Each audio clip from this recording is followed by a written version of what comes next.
Hi, everyone. I'm so glad that we have this time to talk about love. I really can't think about anything more important or more timely. It's my pleasure to welcome a stellar lineup who will share how love shows up in their work and how they lead with love.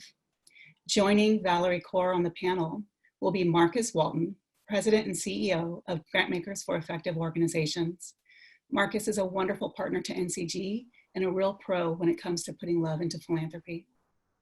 Carmen Rojas, President and CEO of the Marguerite Foundation, who is the youngest and only Latina leading a nationally endowed foundation, asks, what are we going to do to shift the balance of power and resources in the time of COVID?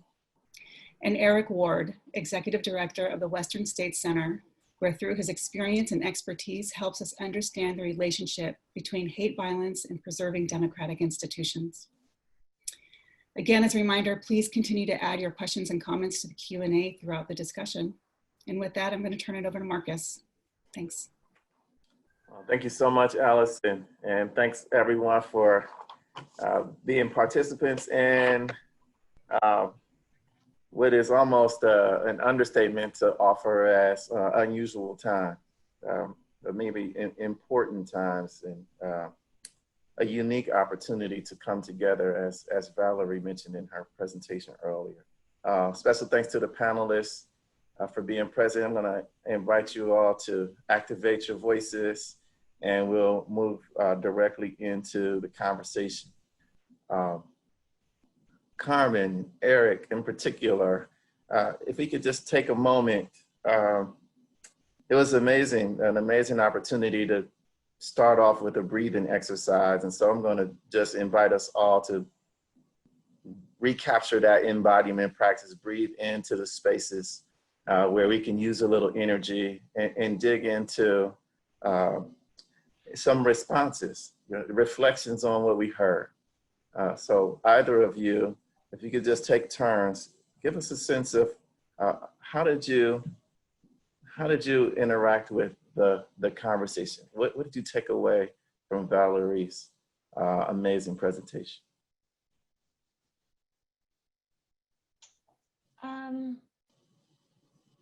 Hi, Markus. Thanks so much for moderating this conversation. Thank you to NCG for having me. I really struggled with it. I'm having a very difficult time situating love and feelings in the systems and structures that are killing Black and brown people in this country.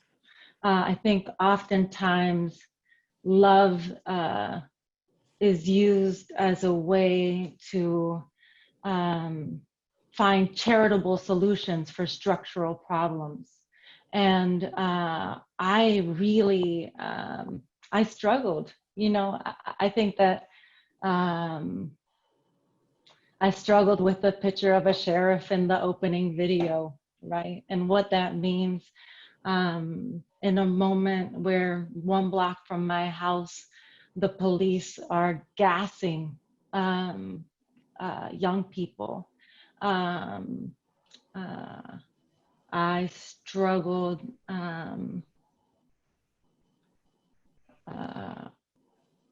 it's a moment of very real struggle for me, Markus, if I'm honest with you. So I struggled. I really appreciated it. I appreciated the breathing. I felt like for the first time in a long time, I took a breath all the way down, you know, to my ancestors, to the people before me. And I'm struggling mostly because of where I sit today, right? I'm now the president of a national foundation and don't want to defer to feelings when we have a set of resources that can be activated in this moment to make sure that we are both protecting Black people in this country, but also investing in Black people to lead in the creation of the country that we know is possible. Indeed, indeed. Thank you for openly and willingly struggling with us, Carmen. I feel like there's so much there to unpack together, and I'm looking forward to digging in a little bit more. But from here, Eric, give me a sense of how you experience things. That is a fair question. I mean, I'm grateful to be here and to be with everyone on this call and those who have taken the time to join us today. It is a critical, it's a critical conversation. How I'm feeling changes from moment to moment. But I will say that I am both filled with rage. I am filled with inspiration. All of those community leaders on the streets and in their communities across the United States right now who are facing a significant amount of brutality from state violence, from law enforcement, and from an increasing number of vigilantes who are infiltrating protests, particularly white nationalists. I am terrified.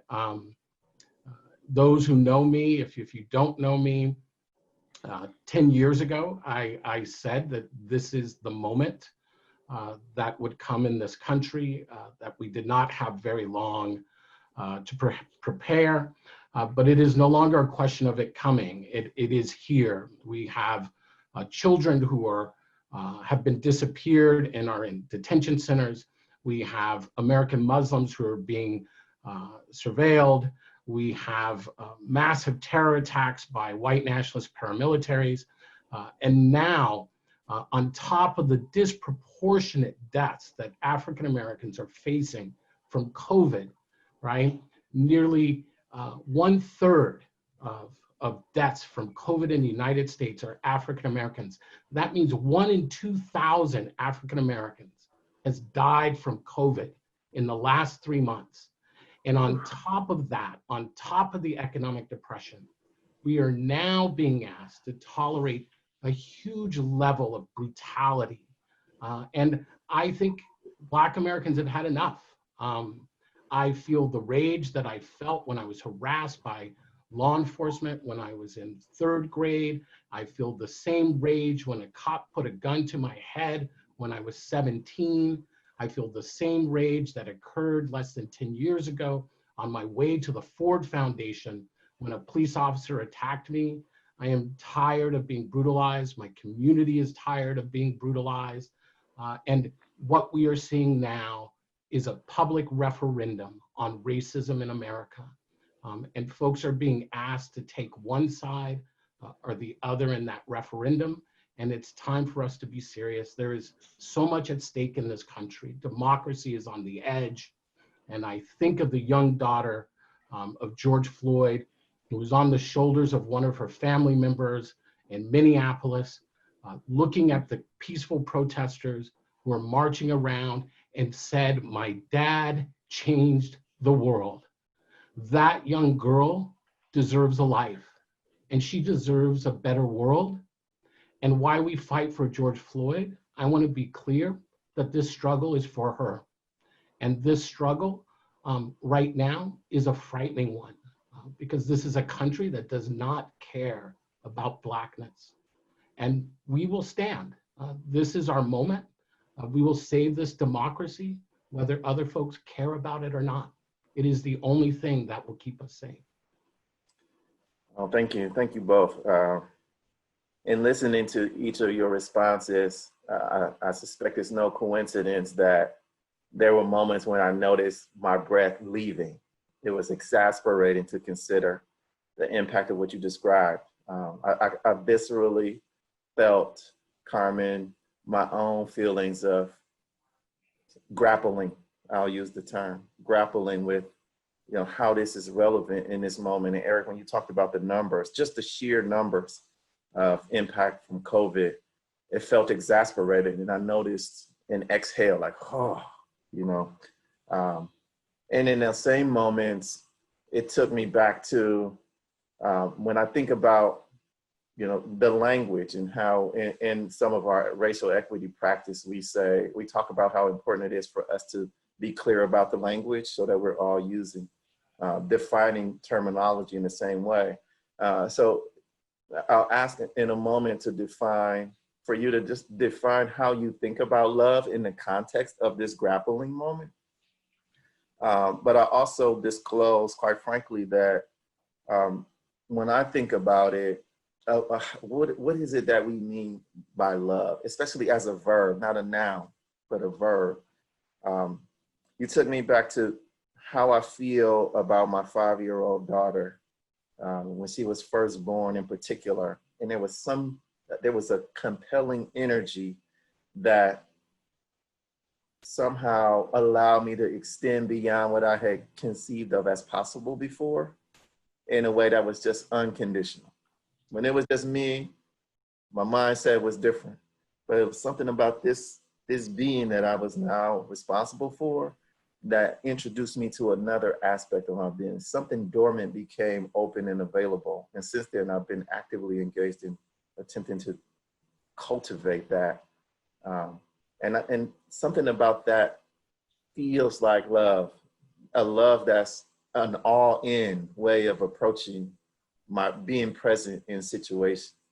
And so both personally and as an organization, as an organization of funders who come together in a community to respond to these kinds of moments and consider effectiveness, Grantmakers for Effective organization is intentional about being a space to cultivate that for our members, to provide the space to do the thing that Valerie laid out, right? To breathe, to be a part of something that's bigger than themselves and tap into something that perhaps hasn't been cultivated and nurtured in the same way.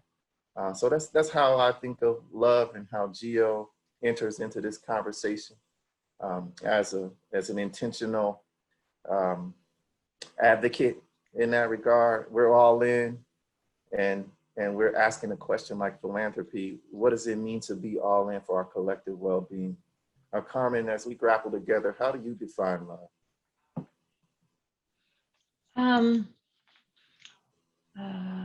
I've been thinking a lot about James Baldwin. And James Baldwin said that love is a war. It never begins or ends the way that we imagine it does. I think love is a process. For me, love is liberation. The way that you describe your feeling about your 5-year-old being born, I can close my eyes, Marcus, and imagine liberation. Like, I can feel it. Yes. I know it is absolutely possible. When I think about who I love us. I have a deep belief in specifically in people of color and Black, Indigenous folks, in immigrants and migrants.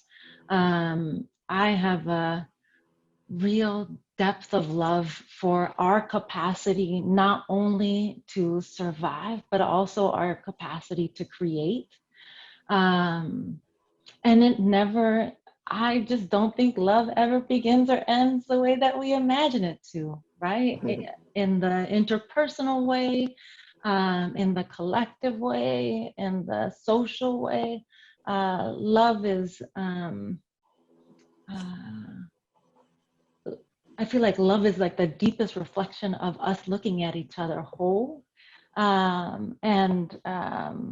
As I think about this new role that I'm in, I'm always trying to figure out that wholeness and like how to keep the spirit of liberation at the center of how I love us. Beautiful, beautiful. Thank you. And Carmen, I can feel you there. I'm looking forward to hearing the story behind the words there. But Eric, I'm going to invite you to share a little bit of your reflections around this definition. You and your work. So, I want to talk about love. Love is the most powerful emotion that one can hold. And, Valerie really talked about this earlier. And, love can be generational, right? It is us thinking about the 7 generations before us and the 7 generations that came before, and honoring them, and loving them and building a society for that next 7 generations. That's real love. And, you know, I grew up, I'm schooled Baptist. That's how I grew up. I'm not alone in the Black community on that one. And, you know, one of the things we were taught was, you know, there was no greater love than to lay down your life for another person, right? That was the definition of love, right? That is, I won't preach here, but that is what Anastasia meant, to stand against death, to overcome death. And that meant to sacrifice yourself for others. And so I stand here right now and I think about love. How do you hold, you know, love in the midst of rage? And, you know, I think of Bayard Rustin, gay civil rights, African-American strategist, right? He wasn't a side note to the civil rights movement. He was the core of the civil rights movement, right? And he loved that movement. He loved this country. And he loved the Black community so much that he allowed himself to be smuggled in and out of the South in the trunk of a car because people did not want to accept him before because he was a gay man, right? That is a love we should be aspiring to right now. And he said, right, and I think we should hold this, he said this about love: loving your enemy is manifest in not putting your arms around the person, but around the social situation, right? Yes. Take power from those who misuse power, right? At which point they too can become human. And that's what we mean by social change. It is addressing inequality so that all of us can be human. That is not a left-right thing. That is not a Republican-Democrat thing. That is not a conservative-liberal thing. It is about putting aside our ideologies and embracing our highest value, which is we are all human. We are all deserving of love. And we all have the right to work, worship, and play free from fear and bigotry. That is the job before us. Bayard Rustin is not known as an icon of the civil rights movement, except amongst a small number of people. But he was a manager and an architect. Indeed. And that is what's called upon us in this moment, to be those managers and architects so the next generation, right, can sing their own song. We have to preserve the paper. Indeed, indeed. I love that you named Bayard Rustin, one of my heroes in movement, one of many. And Carmen, I have to say, it's not lost on me the unique position that you're in. I wonder about how we as you mean starting during a pandemic, starting during civil unrest? I can relate. leaving my home for a whole new city in the middle of this. High five, Markus, we made it. We made it. Congratulations, right? Talk about giving of one's life, take on a different meaning. But how, I'm so curious, how do we support you? Like, you are my sister. I want the best for you. I've seen you come up through the ranks and really take hold of a position of power in a way that we can all be celebrating if it weren't for these other distractions. And I know that some of our colleagues in philanthropy are interested in that same question, not just for you, but for the organizations that you support, for the positions that you hold, for the campaigns that you want to bring to our attention, for the movement that you support. How might you, if we are to take away anything from this conversation today, what is it that philanthropy should know about how we can use our role as funders, as grant makers, to advance the kind of changes that we want to see, that you so eloquently described in your quote around this being a moment for bringing in new policies, right? New ways of doing our work. Help us understand, shine some of that beauty. Yeah, I have a whole laundry list. Color of Change recently put out this really great paper on sort of the narrative for COVID-19.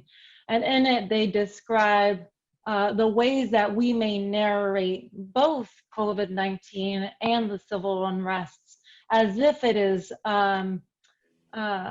these two things are just sort of falling out of the sky, right? These are things that are happening to Black people, happening to immigrants. We are getting sick at greater rates. And one of the things that I've so appreciated about that piece of work specifically is that they reject it all out. And I think it's a really amazing invitation instead to say that our political leaders and our corporate leaders are making choices to kill Black and Latinx people. It would be helpful for me if philanthropy actually held the whole sentence. If it wasn't just responding to the disproportionate negative impact, but holding accountable the people who are making choices every day, right? Again, this is not a partisan issue. The vast majority of our cities are governed by Democrats, and they are killing our people every day. They are empowering the police to put our most vulnerable, to make their lives disposable. And so the thing that I'm gonna take your word, Markus, grappling with is how I can, in this moment, expand the aperture and say the whole truth. It's not helpful to show the person just underneath the boot. It's helpful to show the person who has the boot on the person's neck as well, right? Like, we have to be able to do that. The second thing that's important for me is something that Valerie said, it's funding frontline organizing. There are people on the front lines of this work today who get no money from anybody and are figuring it out with painter's tape and bubble gum. And we are asking them to do the work of saving our democracy. And I think we should fund them like we believe in our democracy. I think we should fund them the same way we fund the research around our democracy, or wanting to have a deeper understanding of our democracy. We need to fund Black-led organizing in ways that demonstrate that we truly believe not only that Black people matter, but that Black people have been the animating force for the democracy that we have had so far. And if we are going to have a semblance of a democracy moving forward, that they need to be the key protagonists in that story. Those are the two things, Markus. Every day, me and my team, you know, my 2-day-old team have been really thinking about, trying to figure out how we organize our resources towards reaching out to our counterparts in philanthropy. Is that helpful, Markus? It's super helpful, and I'm taking notes because there's a platform available for you that I want to make sure we leverage to our fullest capacity, and I'm going to say that publicly because we have your belief in your vision. Thank you. Activate your voice, bring you back into the conversation, and just invite you to share any additional thoughts that come to mind to the same extent. You know, you started with helping us understand how we can direct that funding. Carmen just underscored the importance of that frontline investment. What else comes to mind for you? Just hearing the bit of conversation that we've started so far.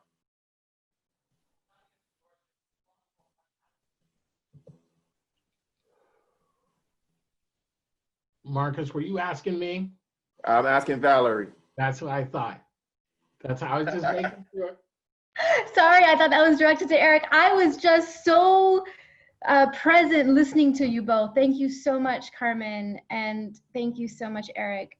What I'm hearing in the ways that you are talking about love is that you are reclaiming love as a force for justice for this time. And I share with you, Carmen, the struggle. When I see a Black boy hugging a police officer who is white, and that is lifted up as a solution. These acts of sentimentality, these individual acts of kindness actually disguise the kinds of social, institutional transformation that we have to struggle for, even while we have the boots on our neck. And so I am with you in the struggle, and I'm with you in the ways when you were asked to define love as liberation work. the ways that you were just singing it into being. And Eric, I share your struggle, brother, with the role of rage. As a woman of color, as a South Asian American woman, I have been taught my entire life to suppress my rage, to suppress my anger in the name of love and forgiveness, as so many women and women of color specifically have had to do.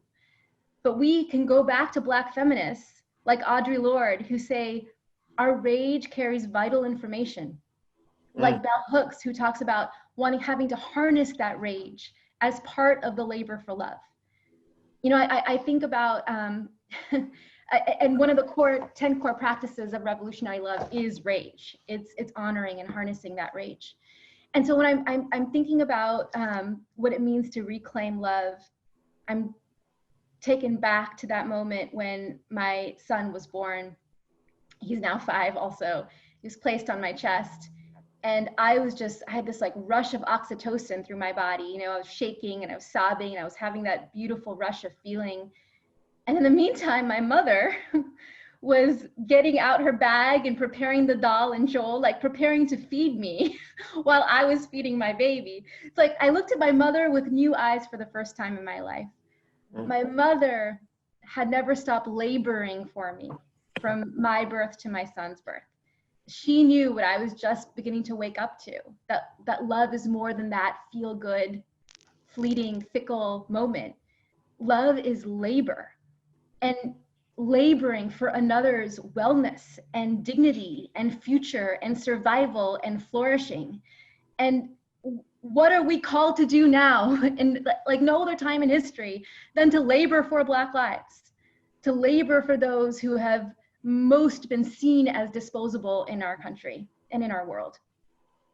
And so if we can take the metaphor, I've always used, I come from a warrior tradition, Carmen. I use love as war from Baldwin.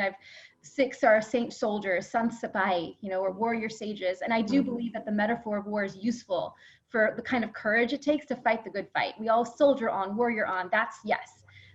I also think that we can start to use the metaphor from birthing labor as a metaphor for any one of us, not as a biological trait, as a human right, any one of us who are engaged in the creative labors of trying to birth something new for our families, for our communities, for our nation. And the wisdom in birthing labor, that kind of courage to create out of the tomb into the womb, that kind of courage requires a rhythm of breathing and pushing. She doesn't say breathe once and push the rest of the way. She says breathe and then push and then breathe again. So I'm claiming love as labor and revolutionary love as the call of our times, because I think that's how we're going to last in this labor, is we are loving ourselves hard and well, taking care of ourselves and each other in this vision of remaking the world.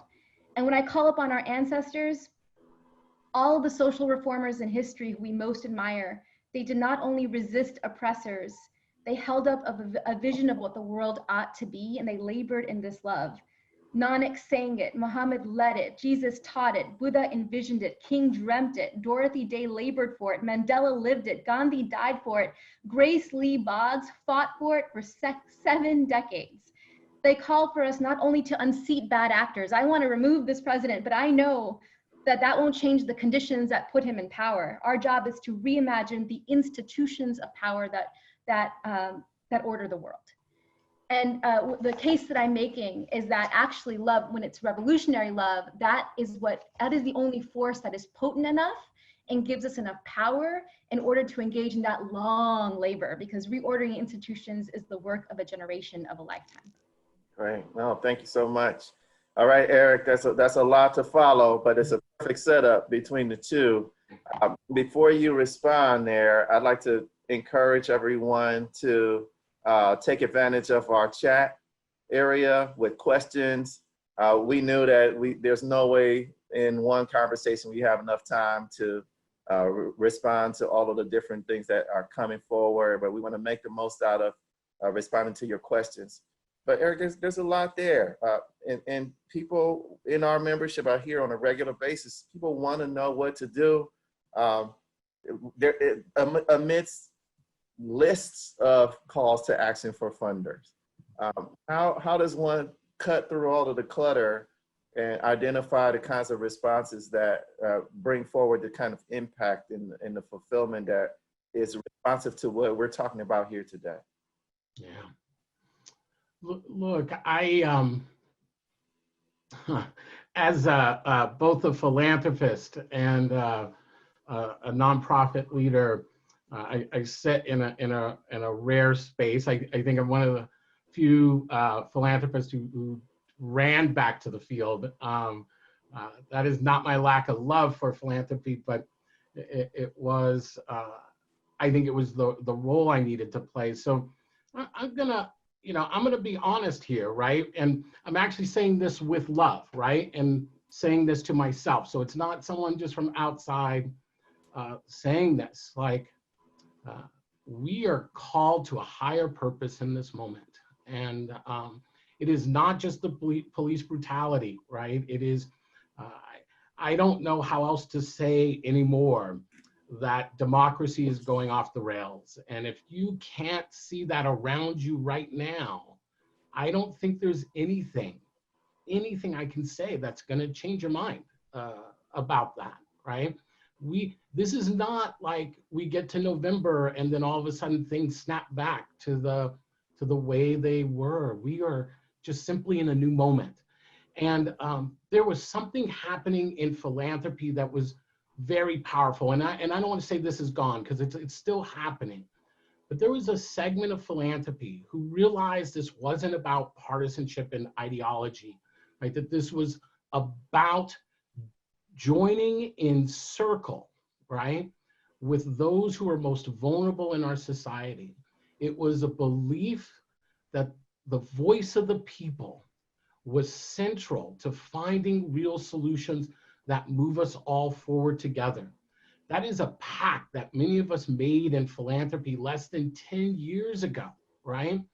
And at the moment that those folks most need us, too many of us in philanthropy, and I'm talking about institutions, are fleeing, right?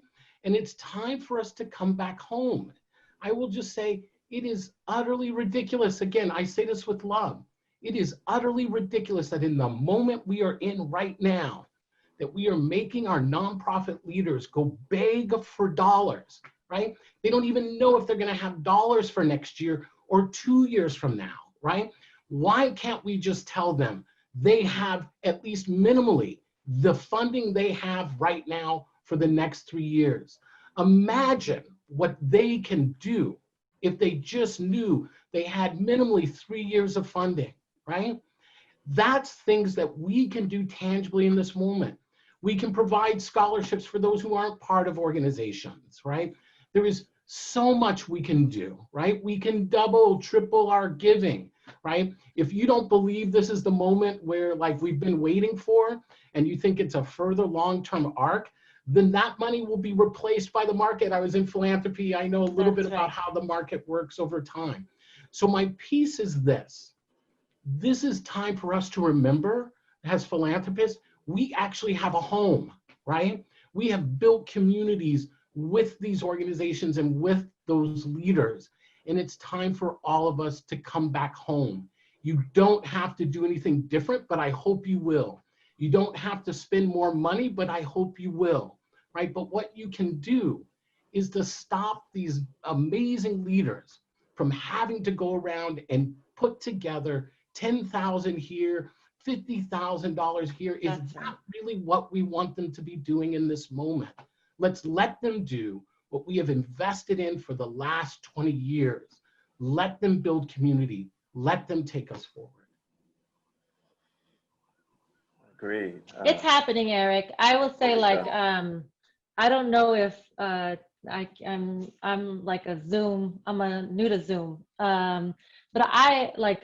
If Dimple Abachandani is on the call from General Service Foundation, I will say Dimple is one person, Fred at San Francisco Foundation is another person, that there are here in Seattle, Nicole Maher, that there are people who have been putting money out and making long-term commitments, asking boards to make questions that were not only, that were unimaginable last year when we had the most money. I'll speak for our board, right? Our board in December committed when we had the most money we ever had, committed that under any circumstances, regardless of what happened, because the downturn was inevitable, we were going to commit to giving out the same amount of money for the 3 subsequent years to all of our existing grantees.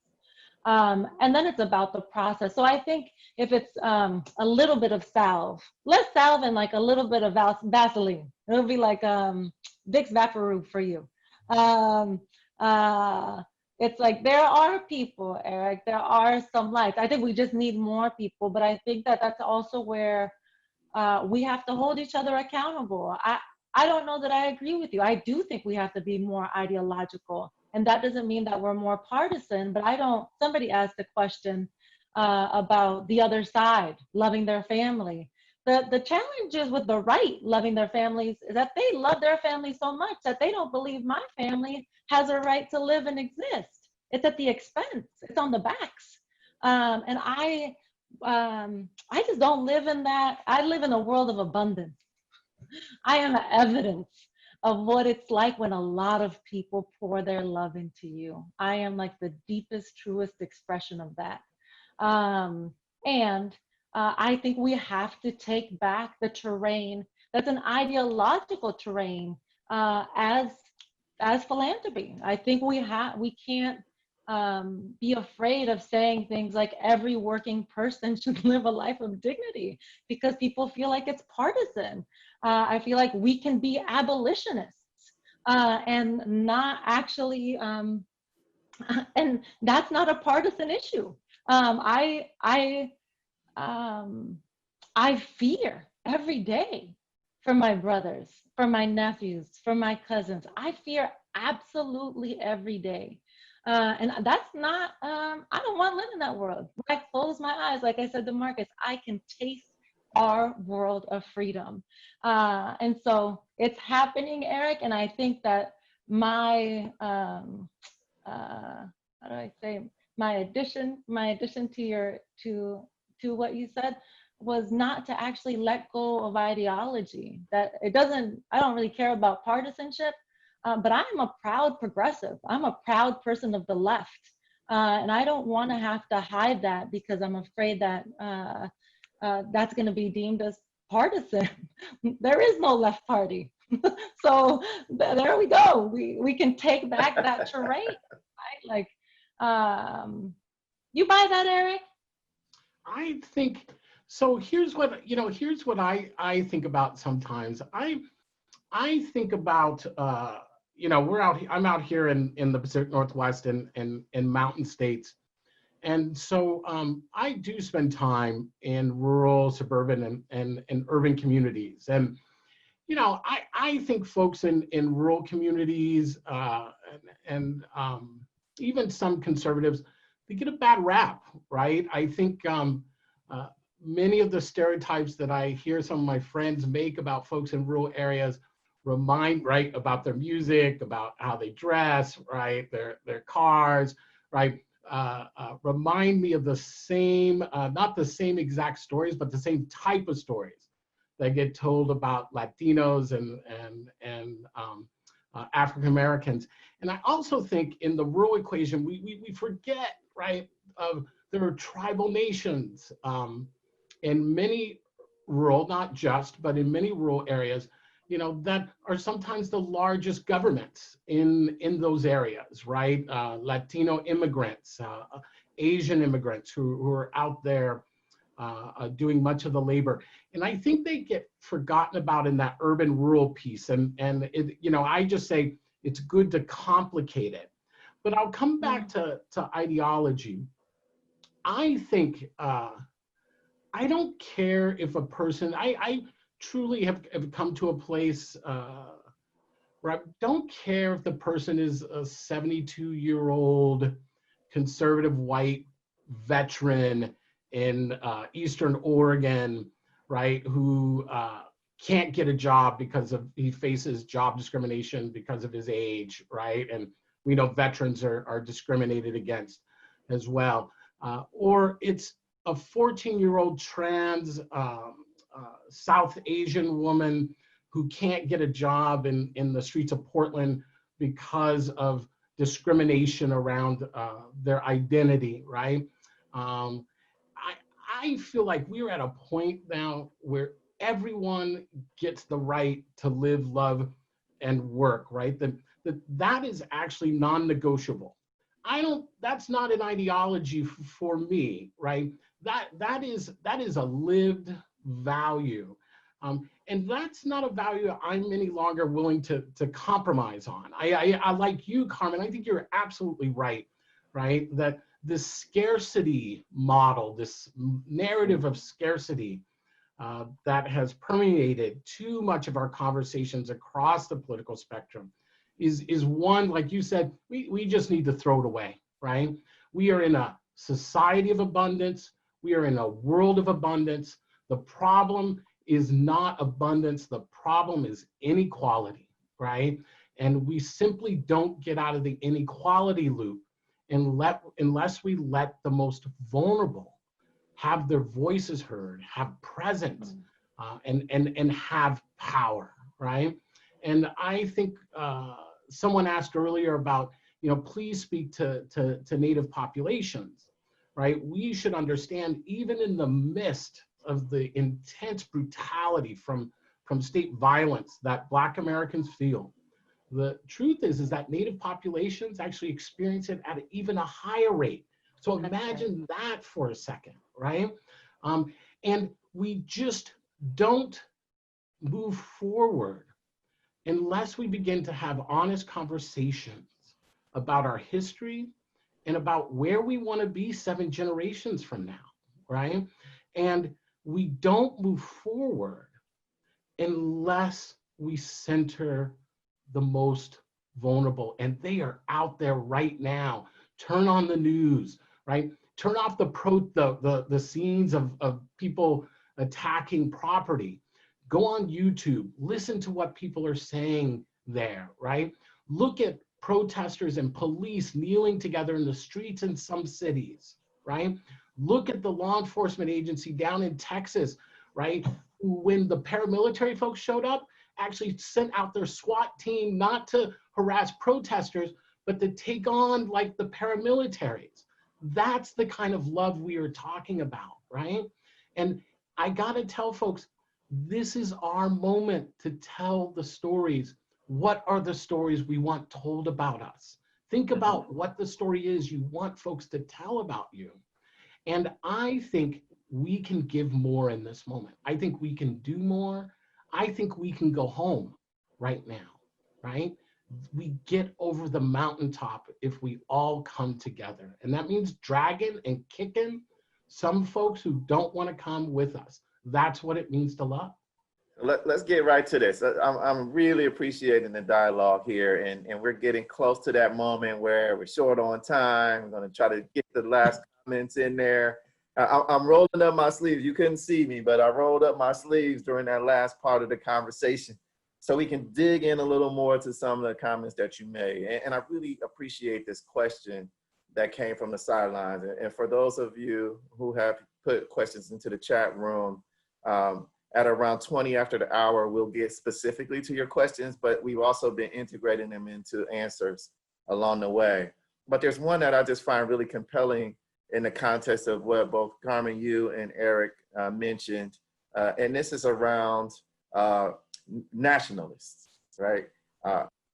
Funders tackling white nationalism and the counterforce from the administration in the context of all of this. How might funders not just have resolve, but perhaps shape their strategies in a way that responds to the oppositional forces? Name that question.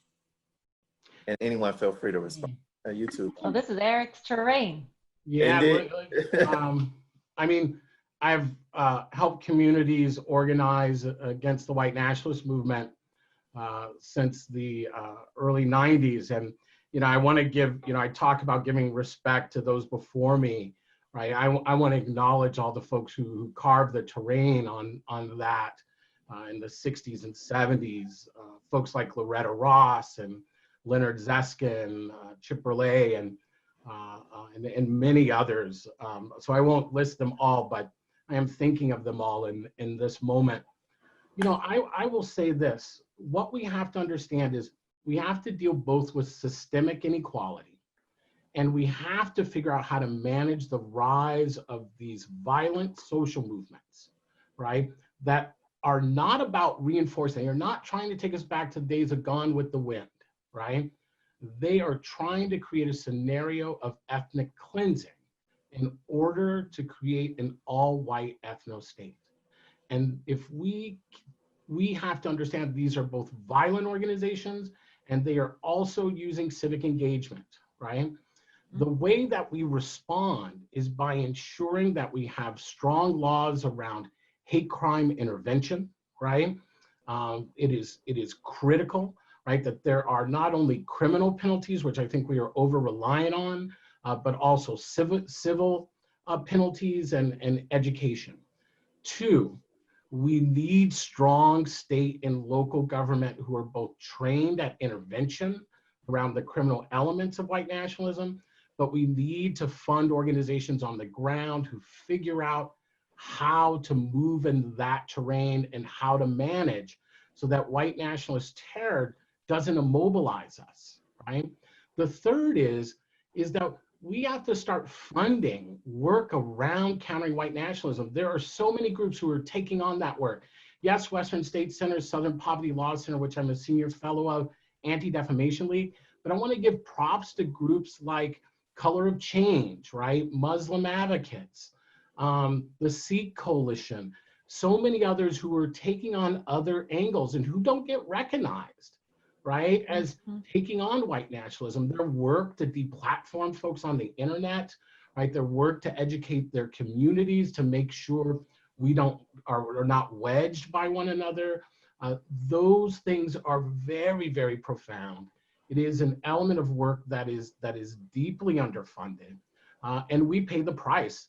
10 years ago, I'll stop in this way, 10 years ago, Lorraine Ramirez, who runs Funders for Justice, a neighborhood funder group, she and I actually wrote a white paper called The Coming Storm. So imagine this, back in 2010, we wrote a white paper called The Coming Storm, right? That actually outlines this very moment, right?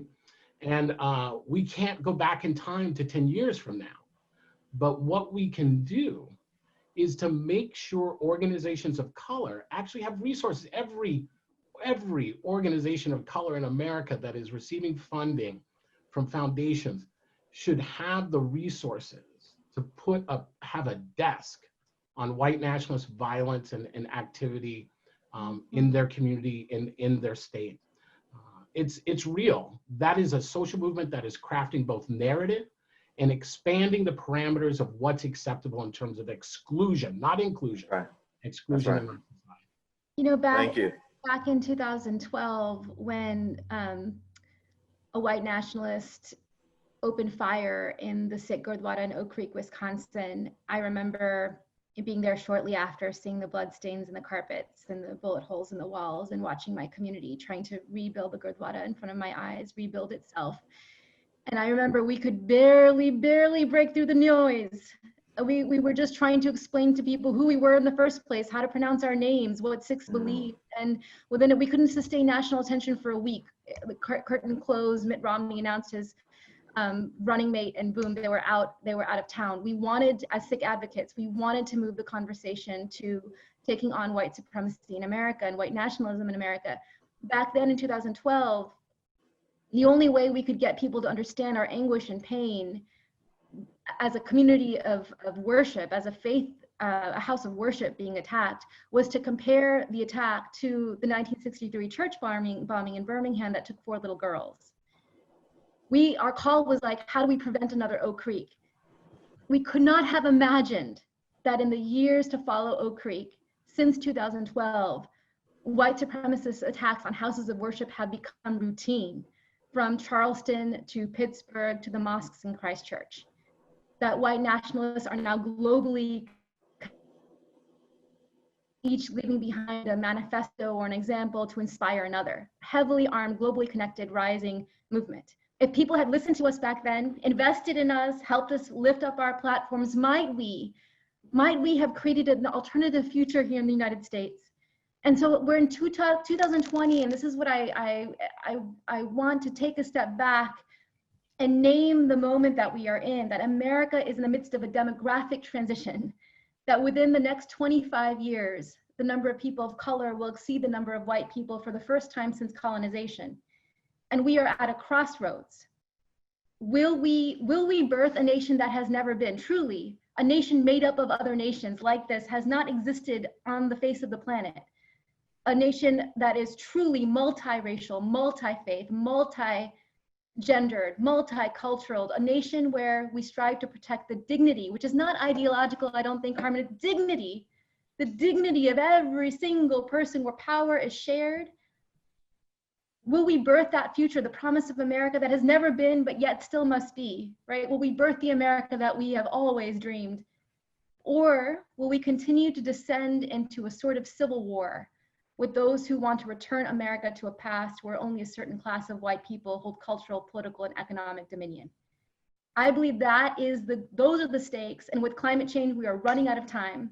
We are running out of time because those same ideologies that justified conquest and colonialism are the same that gave rise to industries that pillage our earth and poison our waters and darken our skies and are turning a blind eye to the way that the very future of the earth is at stake.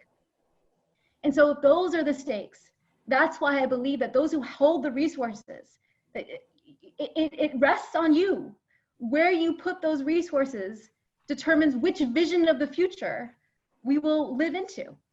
And if you can, for the first time, put those of us who have always been seen as victims, Black, Brown, Indigenous, Sikh, Muslim, Latinx, all of those who've been seen as victims, we've been funded to show that we are victims and get restitution as victims. No, if you can look to us as actually the visionaries, if you can look to us, the actually the ones that can lead us into this future, drawing from the wisdom of our ancestors, our resilience, then maybe we have a chance.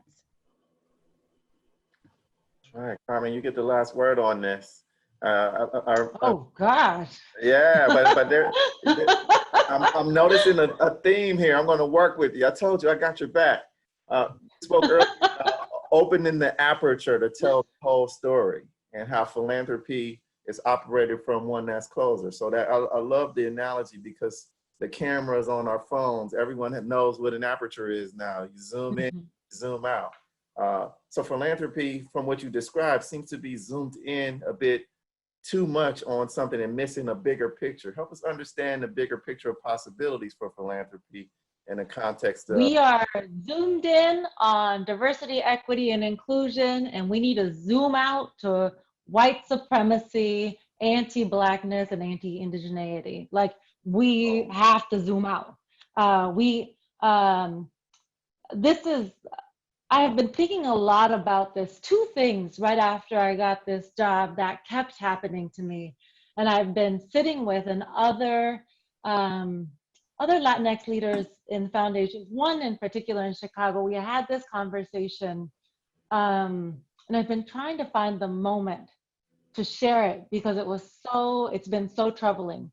The first thing that has consistently happened to me is white people who have underestimated me throughout my career have come in now and have been like, you know what, if you need some advice and support, I am here for you. People who were board members who never showed up to a board meeting, funders who made me turn into a pretzel for $4.76. Now I have become some example of something. Right? Up until yesterday, even, I've been getting these messages. On the other side, I'll speak to my people, Latinx people. I've had more Latinx people come up to me and say some version of this. You know what? I'm so happy it's you, sister, because you know, Black people are really taking over these foundations. And I have to stop people really aggressively and say, oh, that's your worry? One, you have the wrong one here. But two, imagine a universe where I would lend my light to that kind of assessment and analysis, Thank that you. I am on top of somebody else, that I as a Latina can't be pro-Black first, right? So I think that we as a sector have to be clear that it's not about representation, that there are many anti-Black leaders, that there are many anti-migrant Latino leaders, that there are many anti-indigenous leaders, and we have to hold ourselves accountable to hold space for all of us. So open the aperture from DEI to talking about white supremacy, anti-Blackness, anti-indigeneity clearly. The second thing is, I think we have to go and have a true conversation about our institutions, right? Like, I've heard from a couple of people, again, advice, because I feel like I'm young and I have a way about me. People are very endearing with me and always want to give me advice. And so it's about pragmatism. And I wonder, what does it mean, the absurdity of asking me to be pragmatic when I have come into an institution which my mom did not make the money to earn, which my cousin did not make the money to earn, which my brother did not make the money to earn. There's no generations of money to earn. None of those people are on my board, and I know other people on the call may have those constraints. Imagine asking me, and the embodiment of magic, to be pragmatic instead of being possible, instead of pushing to the edges of what is possible in service of liberation and freedom. So the second thing that I would ask folks on the call to do is to move away from the language of pragmatism and move full force into the possibility that you know that we can be living towards. The third thing is, I talk about it as like victims and victors, and Valerie said this a couple of times. We are really great as a sector at narrating the suffering of our victims. Look at our websites. It's like, I bet you every single one of our websites has some person of color, a little kid, definitely. There's always the victim. And it's like, it's pernicious. But you know what? In this moment, there are people who are winning. Billionaires have made more money over the last 6 months than in the last 2 years. It's crazy. And those two things are tied together. And I think it's incumbent on us to keep weaving them together. We can't separate the story of the victim from the story of the victor. We have to weave them together. And it's not for the ideological, it's not for the systemic, it's for us. When I ran Workers Lab, we did an experiment where we got folks cash. Within 24 hours, we were getting people emergency cash when they needed it. And the thing that still breaks my heart to this day is we would do interviews with people after they got their $1,000, and they would always find that one moment in time that justified their poverty. I became a mom too young. I didn't graduate from high school. These are people who are working 40, 60, 80 hours a week, could find the one decision that destined them to the doom of poverty. When we don't name the victors in this moment, we place that entire weight on the shoulders of the most marginalized, of the poorest amongst us, and I don't think it's fair, and we don't need to move in that way. Beautiful, beautiful. So much there. We are getting close to time, as it always happens. Time is flying. And there was so much in that. And yes, Carmen, you are the embodiment of magic. I love the idea of someone trying to make you offer something practical. It seems absurd when you say it like that. I appreciate that, Layla. I'm taking that with me. I'm going to invite the audience to share those last questions. This is your chance to get the very specific questions in the queue as we continue to move through some of the questions that have come up. I actually have only one remaining that we didn't already respond to.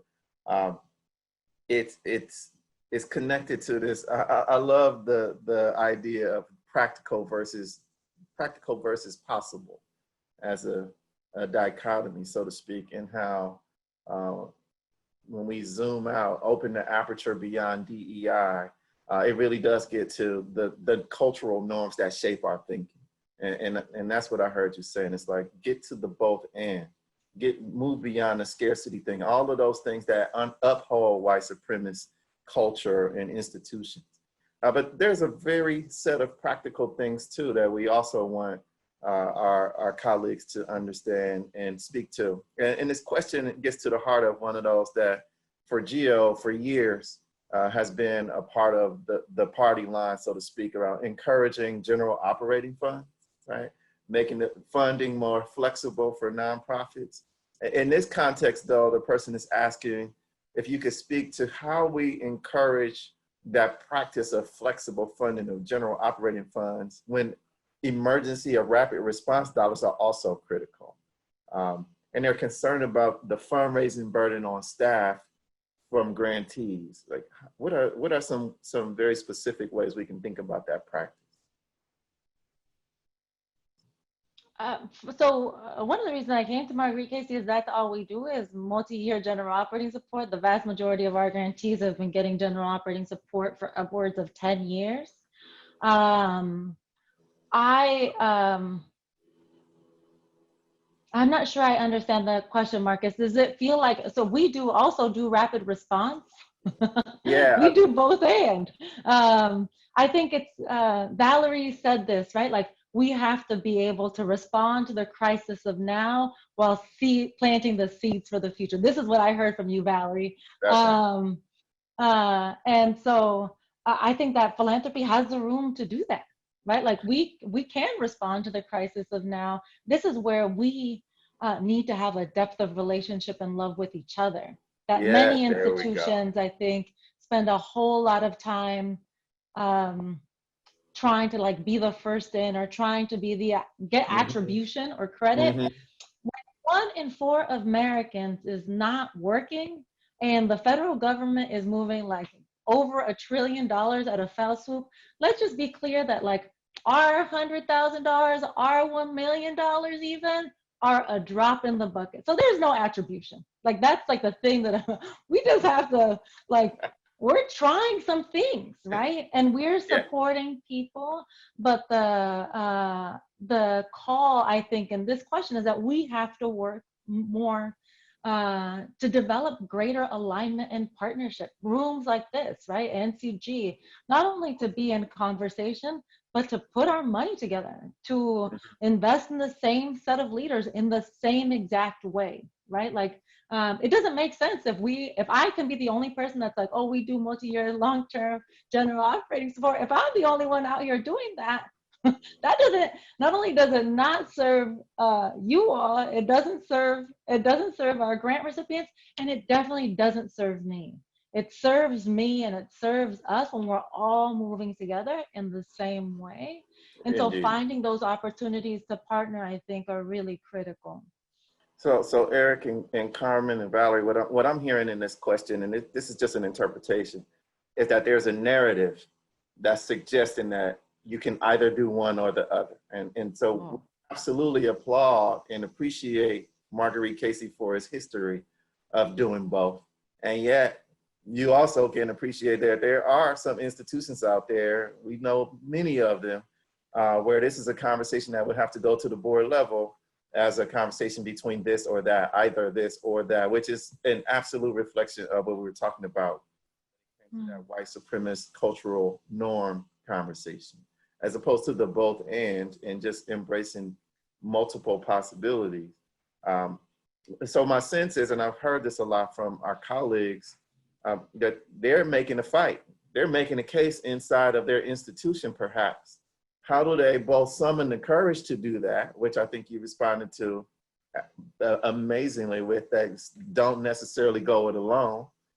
Think intentionally about people who can speak on your behalf or in solidarity with you to support that case. But then how do you actually move it through your institution if you don't necessarily hold that positional power to make that decision? But maybe Eric, you can respond to that, and anyone else. And Eric, you are muted. Let me come off mute. See, I muted myself, Marcus, so I wouldn't interrupt. I was moderating myself. You can't interrupt. Come on, man. Get that voice in. I know. Let me get in here. So here's where I think we are. Right. Where we are right now is if groups are having to ask for rapid response dollars, right? It means our funding strategies are broken. Woo. So I'm just going to say that right now, right? And I'll say it again, right? If groups are having to ask for rapid response dollars, right? Our funding strategies are broken. That means we have not created organizations that are flexible and can pivot at a time when everything is in flux, right? So we have locked down, right? Our best hopes within at least civil society, right? So one is, you know, we have to make the move towards general support, right? And if extra money is needed, then you make the following general support grant larger, right? To compensate that. Because the second thing you can't do is you cannot rain bureaucracy down on program officers right now. I was a program officer. I wasn't a program director, but I saw that bottle of aspirin by the the director's desk, right? We can't create more workload for program officers who are supposed to be learning and bringing the best ideas back and building partnership with other funders, right? So I really encourage foundations, right? I'm not even saying you got to do it forever, right? I'm not saying do it forever. I'm saying can't we for 3 years, right? Switch to general support. If you don't like it, switch back in 3 years, right? I'm not saying hold the stretch. I'm saying right now we all need to stretch. We have built a covenant, right, with folks on the ground who are catching hell.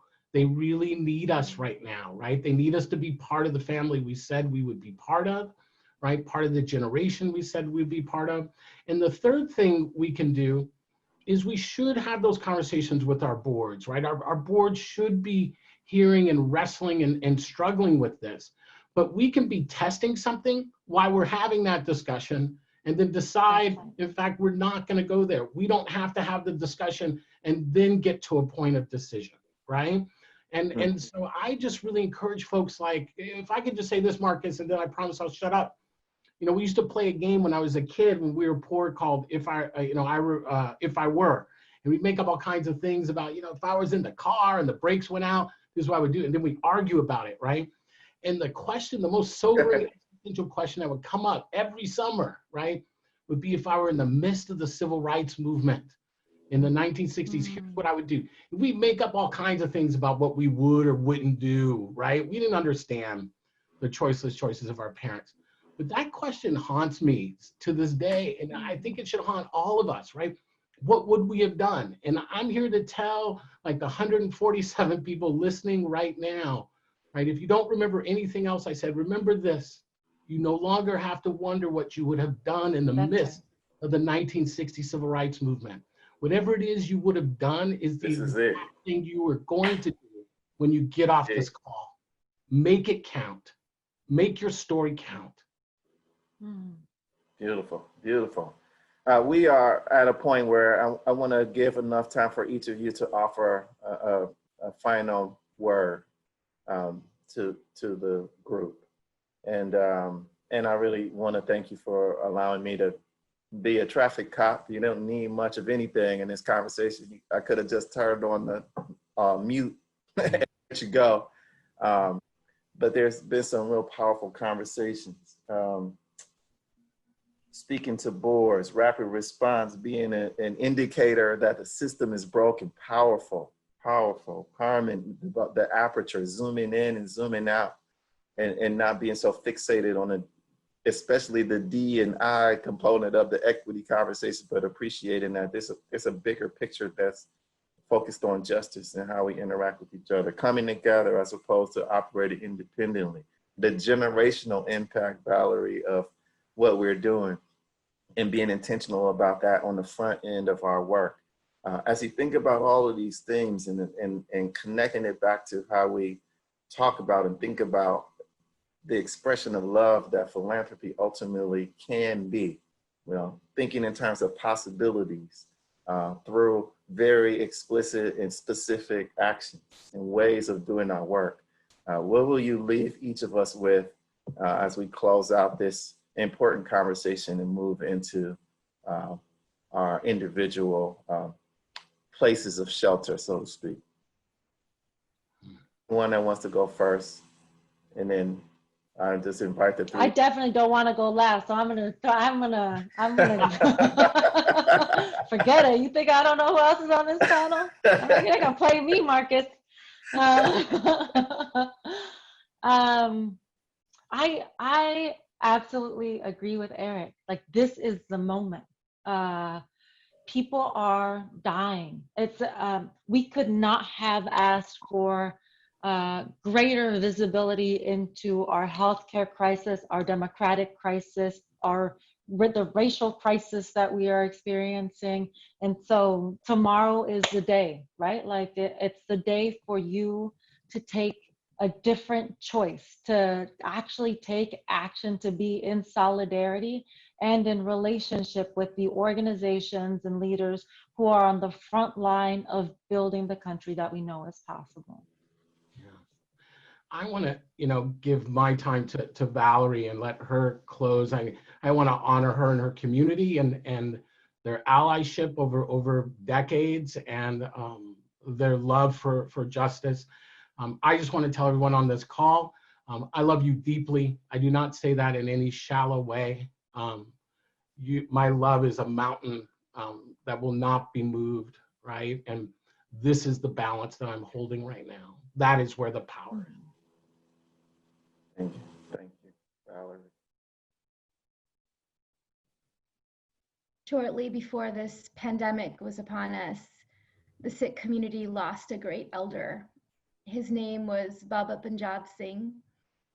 He looked like my grandfather, turban, long white beard. He was a man of many words. He was a great orator, and he was beloved by millions, but also his family, his grandchildren and children. He was one of the ones who was shot back in 2012, but he did not die. He was paralyzed, and so he languished on a hospital bed, not 1 year, not 2 years, not 3 years, but almost 8 years. And every time I would go and see him, every time I went to see Baba Punjab Singh, the world forgot about him, but his family would be by his side, and he couldn't move, he couldn't speak, he could only blink his eyes, once for no and twice for yes. Mm. And so I would go and I would call him Papaji. Papaji, are you in Chardhi Kala? And Chardhi Kala is a concept in the Sikh faith that is often wrongly translated as hope or optimism, but it really is about ever rising spirits, even in the darkness, ever rising joy, even in the struggle. And so we would ask this dying man, you could not move or speak, whose hate had taken his life, has broken his body, are you in Chardhi Kala? And Baba Punjab Singh would always blink twice. Yes, I'm in Chardhi Kala.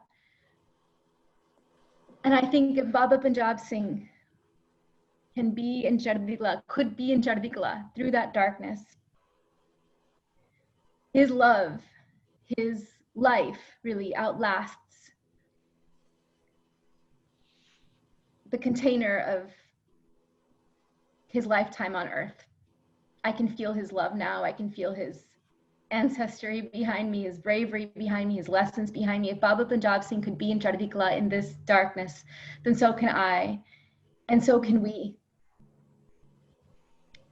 I ask you to not only find the deep wisdom in your own bloodlines, in your own families, in your own communities, but honor and center the deep wisdom from people like Baba Punjab Singh in our communities who have long struggled and suffered and yet still found a way to rise up with joy and continue the labor.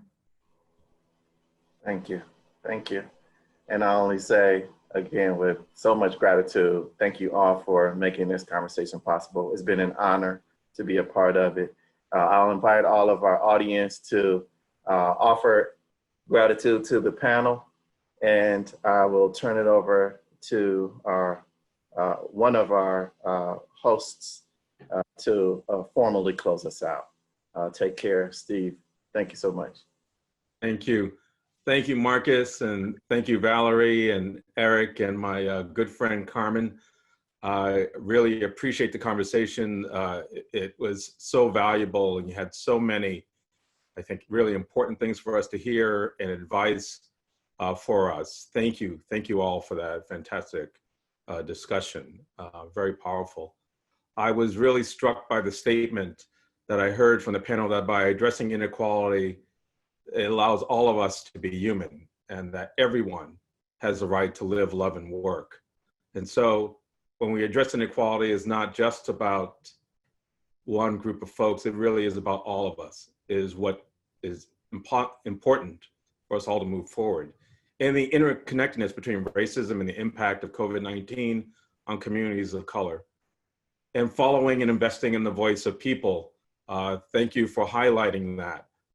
For those of us who may have forgotten how important that is, and that is a strategy that is key if we're going to make a difference in communities. And I could hear the echoes of Chinaka Hodges. Many of you may remember from our 2017 conference, who admonished us in her poem to be the grant maker that we've always wanted to be braver and more committed than ever. I really heard the resonance of that statement in all of what was being said today. Fong? Yes, thank you so much. I think the panel said it all, so I just want to offer my gratitude and just some really brief reflections. You know, so much of Valerie is what she talked about of ancestral solidarity made me think of my own childhood, being an Asian girl, a refugee from Vietnam to rural Minnesota, and how does that come into play now into this work in philanthropy, and how does it come into my life now as I watch Minneapolis burn night after night? And Valerie, you offered 3 very key, clear opportunities for funders to support the movement. And as an activist on the front line telling us what to do, and you know, Eric and Carmen keeping it very real, offering more ideas, just want to, you know, offer to all of us here, how do we respond to this? What's holding us back right now? And how do we all speak our truth? So I invite you all to connect with us. We need more dialogue. We need to figure out this together. And just please contact us. We want to work with you here. And with that, we're here to close out this extraordinary event today. Really so appreciative, everyone who stuck with us till the very end. We hope it was a really meaningful experience for you. We hope you felt NCG's community present with you today. We miss being with you in person. We miss the specialty cookies and the Pete's coffee. We miss the hugs and the handshakes, but we're here and we're strong and we're still very much with you, together for good. Apart. And as we leave today, we'll go back and we'll tune back into the news and we'll see the fires again and the protests and the National Guard out in full force.